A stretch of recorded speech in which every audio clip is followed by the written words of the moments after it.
Compliments of the season and welcome to Finance Conversation. This is the 43rd episode of the Merging Life and Money Show, and I am super excited to be here today. For those of you who do not know me, I am your host, Marie-Jo César. I help professional women bridge the gap between life and money by acquiring and applying the relevant skills and knowledge they need to take control of their money, manage their finances, and understand that they can live their best life with the money they have. Thanks for joining in today. If you are watching the replay, make sure to type #replay in the chat and leave me some comments and questions. Welcome, welcome, and welcome. I come to you live every Thursday at 5 p.m. Pacific Standard Time to share valuable information about how to achieve financial wellness and live your life with means and meaning. Today, we are going to talk about women's representation in the boardroom. And to address this topic, I have with me Natasha Charles, which I'm going to bring in. Natasha is a Philadelphia native, an intuitive strategist and all-life coach. She is passionate about cultivating and maintaining a positive mindset. And through transformative conversations, she helps individuals and couples create and manifest lives that they love. She had a 15-year plus career in higher education and spent 2.5 years at a nonprofit that taught entrepreneurship. And 4 years ago, she started her coaching practice. So Natasha is also the mother of an amazing, vivacious, twice exceptional daughter. Natasha is also a fitness enthusiast. She creates Afro bio-mineral balanced vegan recipes. Sounds interesting. And is also involved in the New Thought movement. Welcome back, Natasha, to the Merging Life and Money Show. Thank you. And welcome, followers and listeners. Thanks for joining in today. So grab a pen and a notebook, as you might want to take some notes. It's going to be interesting. And you would want to discuss them over the holiday with family members, friends, whomever you are going to be gathering with this coming weekend, because it is about sharing values that could benefit others. As I noted a few moments ago, today's topic is about gender parity in the boardroom. So we will focus on 3 points. Where do we stand now? We are going to look at the way forward. Can equality in the boardroom be achieved? And lastly, we are going to look at the importance of having a diverse board. Okay, so to give today's show some context, let me say that women's representation in the boardroom is a mixed bag, okay? While the number of women on boards seem to be rising across the globe, the rate of increase has slowed for 3 of the past 4 years. Also, women leaders must often work harder than their male counterparts to secure their seat at the boardroom table. And trust me, once they earn that leadership position, things do not get any easier, particularly when women of color are concerned. I got a badge for that. I will even go as far as saying that any company striving to have a board with a well-rounded view of the world, staffed with pragmatic directors who do their homework and are not afraid to ask a tough question, such a company is looking for a few good women right now. So before getting to Natasha, I will say that corporate boards looking to add women to their ranks might need to wake up and appreciate the benefits, the forward-looking views, and the skill set that gender diversity could bring to boardroom discussions. Conversely, women who are seeking board positions must focus on how their expertise, their experience, or attributes would make them viable candidates and have a clear vision of what they seek when the company they are targeting for board level opportunity. Okay? And generally speaking, anyone contemplating a board seat should consider the company's cultural fit. So I'm going to get off my soapbox and turn over to Natasha so she can tell us more about women's current representation in the boardroom. So, Natasha, Yes. what can you tell us about women's current representation or involvement in the boardroom now? So thank you so much for having me back to the show, MJ. Delighted to be a guest once again, and hello to everyone in your audience. So before I begin, I'd like to say that although I use the term women here, it's spelled in my notes as Women X with an X in place of the E to acknowledge the expanded category of women to include all who identify as female as a woman. Now to your question, MJ. According to a 2021 Bloomberg article, women hold fewer than a third of board seats among firms listed on the S&P 500 index. And while more companies now report diversity data, most boards don't represent the US population. According to data from Just Capital, of the 83 boards whose data companies have made public, 55 of 83 of those boards are less than 30% non-white. One of the most well-known organizations that are tracking the progress of board diversity is the Alliance for Board Diversity. It's a collaborative across a number of well-known organizations, including Catalyst, the Executive Leadership Council, the Hispanic Association of Corporate Responsibility, and LEAP, which is the Leadership Education for Asian Pacifics. And they're recently collaborating with Deloitte, and they published something called the Missing Pieces Report.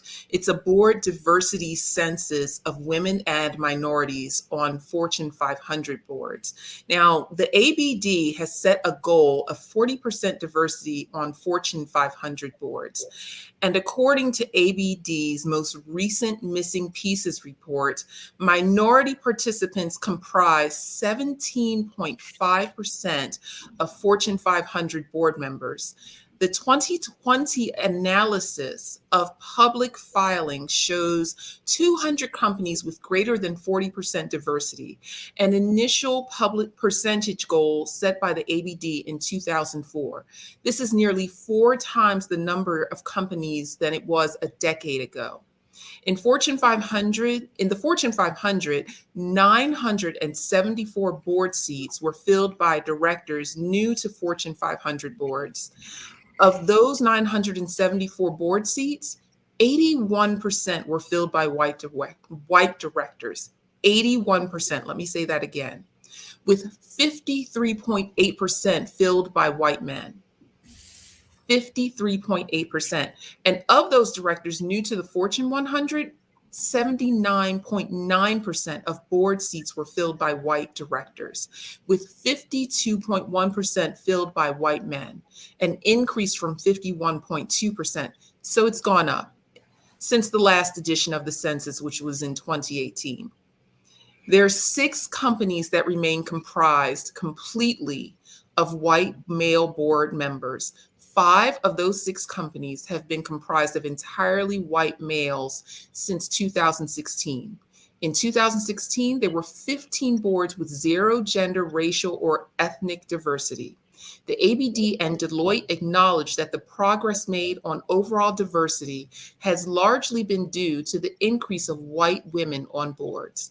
White women have made the largest percentage increase in board seats gained in both the Fortune 100 and the Fortune 500, larger than any other group or gender, a gain of 34 seats, 15% in the Fortune 100, and 209 seats, or 21%, in the Fortune 500. And two last points. According to the board, women and minorities have made more progress in board representation for the Fortune 500 between 2016 and 2020 than between 2010 and 2016. This increased rate of change, while encouraging, still requires, in some cases, decades more for the achievement of equitable gender and minority board representation. And as a personal note, what I would like to see is corporate governance at three levels of reflection: a board of directors that reflects the company's stakeholders, a board of directors that reflects the US population or the population of the country or the countries in which the corporation is represented, and a board of directors that is inclusive of the world population on some level. We need greater diversity, MJ, more seats at the tables, greater diversity of thought, more voices. Back to you. Thank you so much. That was a good, um, lots of research and lots of statistics when it comes to this. From where you sit, however, um, what can you tell my audience based on your experience in that space? What has been your experience? I mean, do you see this being reflective of what you are living currently? Are those statistics relevant, fully relevant? What I would say is things are getting better. We're not where we'd like to be. That's been my experience. So we'd like to see more minority representation, greater diversity. Not there just yet. Okay. So thank you for that. And I will be adding a couple of words from that. As I said, a good bit of statistic that I would probably put together in some kind of a document that I would offer my audience, so they would have a good appreciation of where the women, particularly the women of color, sits, if she get a seat at all at the board table. I'd be happy to do So so. I will add that after historic Black Lives Matters protest last summer, and an economic crisis that disproportionately sidelined women, and that's to echo a bit of what you said, corporate America vowed to be more inclusive. However, in corporate boardrooms, little has changed. And this is reflected by the numbers that you mentioned. Boards have been and continue to be predominantly male and white. And this is, as you were put it, according to that study, by what you call ABD, which is the Alliance for Board Diversity. They did that in conjunction, well, together with Deloitte, that consulting / auditing firm.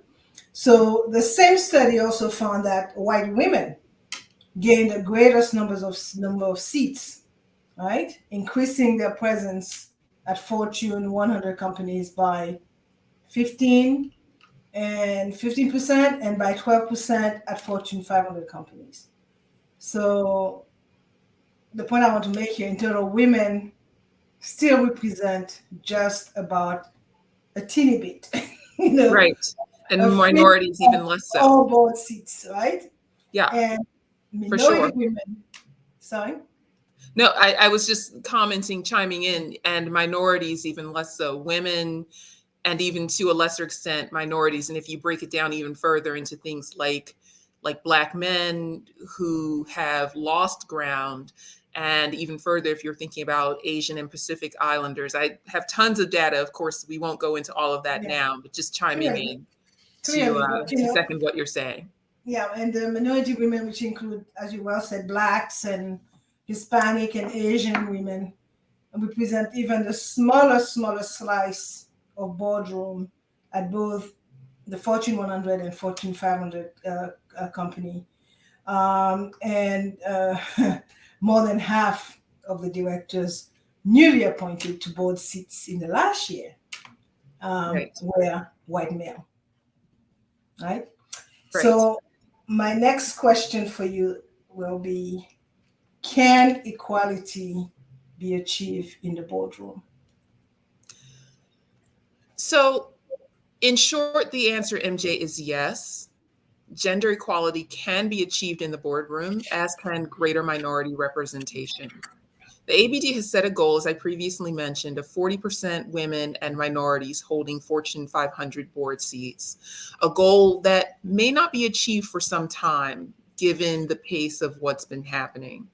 To be clear, this is a goal that can be extended well beyond the Fortune 500. I know that a good bit of what I've talked about here has been focused upon the Fortune 500. As we've discussed behind the scenes, MJ, not every woman is serving on a Fortune 500 boards. There are boards of director seats beyond Fortune 500 companies. And there are many professional women who are serving on these boards and can serve on these boards. Diversity goals can be set anywhere for any board. Fortunately, there's been a shift in attitudes, racial justice efforts, as you mentioned, and the ESG movement, which is environmental, social, and corporate governance. There's a lot happening in this space. And they're helping to make this goal, the goal that we're discussing, and goals similar to it, a reality. There are new mandates and requirements from authoritative sources that are demanding more corporate diversity.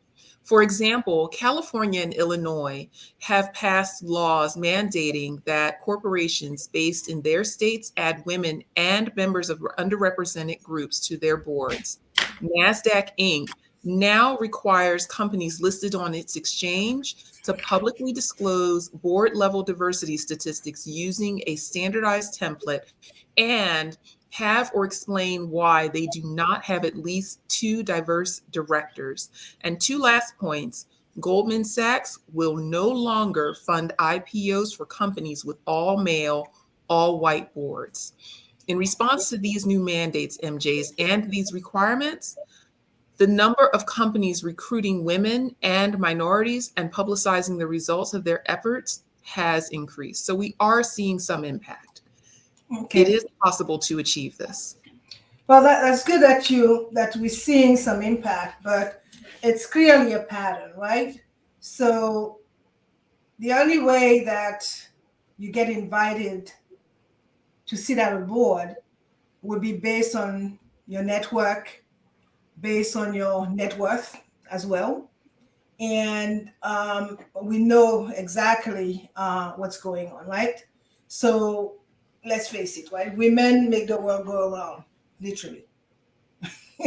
Right. Okay, so yeah, despite juggling of life crazy demands like birthing and raising children and providing financial stability and preparing healthy home cooked meals because this is still expected of others, while also trying to find time for exercise and time with friends and the occasional moment of relaxation if they can find it, women are still treated as less than in the Yes. workforce, and it Yes. reflects in the boardroom. Okay, so while you have all of that to do, where do you find the time to network, to get to know people, to develop businesses, to be invited at the board table? Okay, so for all the value and wealth corporate America creates in the country, it is safe to say that many corporations can do more to promote gender equality in their workforce, in their workplaces. Okay, that's my story and I'm sticking to it. Okay, the status quo is startling. With the status quo in mind, legislators, as you mentioned, so fit to take action. And you mentioned California with the women on board law that was Right. enacted in 2018, I believe. And Illinois and a few others are looking into it. Right. And this trend really is also occurring in some European countries and in India, okay, where they have imposed mandatory gender quotas in an effort to increase women's representation, right? And in so doing, France, for example, as you know, I'm French, was at 43.3%, I believe, in 2019, Mm, right? And in right. 2020, the percentage of women directorship declined to 43.3%, as I mentioned in my opening comments. Right. Okay, so we must pay attention to this, and as women, we must, get together and find out what it takes to be invited at the table, or find out what it takes to invite oneself at the table. Right. Okay, so moving to our last point, a number of research show that companies with women directors or even just more diverse boards tend to do better than those with executive teams made up entirely of men. So tell me, what is your take on that, and how important is it to have a diverse board? It's extremely important. The impact of greater diversity on boards is greater diversity of perspective, of thought, of opinion. There's more empathy, there's more compassion, there's more cultural humility. These are qualities that are then dispersed throughout an organization and ultimately impact every facet of the organization. And as we understand, as we know, a board and executive leadership team that has greater diversity, particularly women, they outperform consistently. To refer back to the missing pieces report, MJ, the impact of placing women and minorities into the positions of board chair and nominating or governance chair can pay immediate and future dividends for the promotion of board diversity. When they have a woman or a minority as their nominating or governance chair, boards are not immediately more likely to have higher percentages of women or minorities. After approximately 2 years, these boards are more likely to have higher percentages of women or minorities. So there is impact there. And I will also say, it's great to be invited. It's great to invite oneself if you can do that. There are also people who are figuring out ways to build their own table and invite people to those seats as well. Thank you for that, Natasha. Totally agreeing. There's a correlation between companies with gender diverse boards and those that enjoy greater return on equity, sales, and invested capital. I spent quite a period of my life on boards, and same pattern. Very few women at the table, but as time went on, I was the first one for quite a while, and as time went on, other women were invited to the board because, again, regulations. Okay, because regulation mandated it. So putting more women on boards also makes for good corporate governance, right?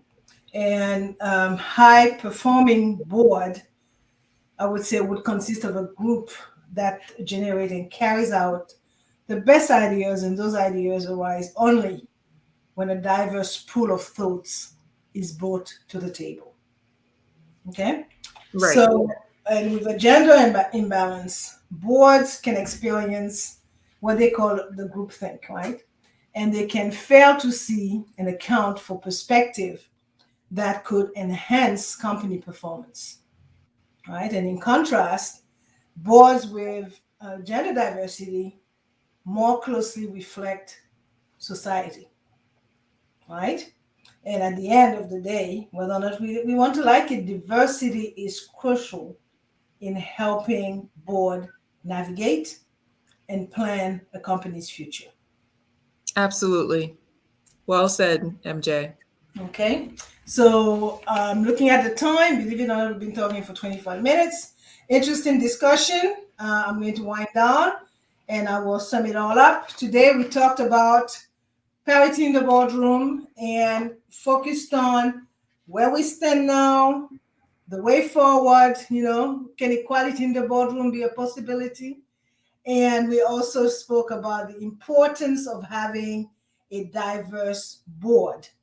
So I'm going to leave my listeners and followers with those last thoughts. Professional women face obstacles no matter what job title they possess, including unequal pay and unconscious bias. And we might all be able to learn from women leaders who have managed to overcome all of that and become successful. So, why are we not seeing more women in the boardroom? Um, I want to refer to Sheryl Sandberg book, Lenin, right? The Facebook lady, correct? Yes. And she explained that one of the reasons is the fact that professional ambition is expected of men and is optional for women. That is, men are rewarded for being ambitious, powerful, and successful, while women typically pay a social penalty for exhibiting such traits, as they are generally expected to prioritize family before career. Right. So, high achieving women experience social backlash because their very success, specifically the behaviors that created that success, violates societal expectation about how women are supposed to behave. All right, so you see, women are expected to be nice, they're expected to be warm and friendly and nurturing. Therefore, if a woman acts assertively or competitively, if she pushes her team to perform, if she exhibits decisive and forceful leadership, she is deviating from the social script that dictates how she should behave. I Right. can tell you about that as I have been there. Yeah.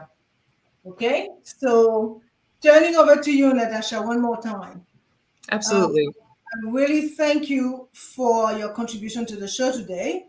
Lots of statistics, lots of good stuff, and as I said, to be continued. So Absolutely. tell me and tell the listeners and followers about what you have been going on, what you have going on at the moment. Thank you again, MJ, for this opportunity. It's been wonderful to be back on the show. And like you said, there's so much to be done. Of course, you and I talk, and we could talk for hours about this. It's something that I believe you and I are both passionate about. And in terms of what I have going on, first, I have four things that I can mention. First, I'm hosting a 1 hour training, as I mentioned previously. It's 1 hour training and 30 days of follow up support in a private LinkedIn group. I'm doing this training on January 25th, 2022, 11:30 a.m. to 12:30 p.m. The topic is alleviating burnout, creating a life that you love. I wanted to create something that was impactful in people's lives, not so much on their schedule. People are already juggling quite a bit. And so it's 1 hour and then asynchronously in a private LinkedIn group. And I'm currently offering 50% off registration costs for that training. You can email me, Natasha at natashacharles.com for more information or to register. Second, I am currently working to fulfill a personal goal to gift coaching services to approximately 22 to 25 professionals. For serious inquiries, you can email me at natasha at natashacharles.com. Third, I am a recent member of the Forbes Coaches Council. I recall I mentioned on the last show that that was in progress. It's now happened. And my first feature was published in the week of December 6th. and it discusses the importance of focusing to achieve. And I look forward to writing additional articles and additional features, and I would love to hear any comments. And finally, I've saved the absolutely very best for last. I'm writing a chapter in an anthology that's being compiled by Dr. Tara I. Trent, who is the founder and the president of Tara I. Trent International and Oprah Winfrey's favorite guest.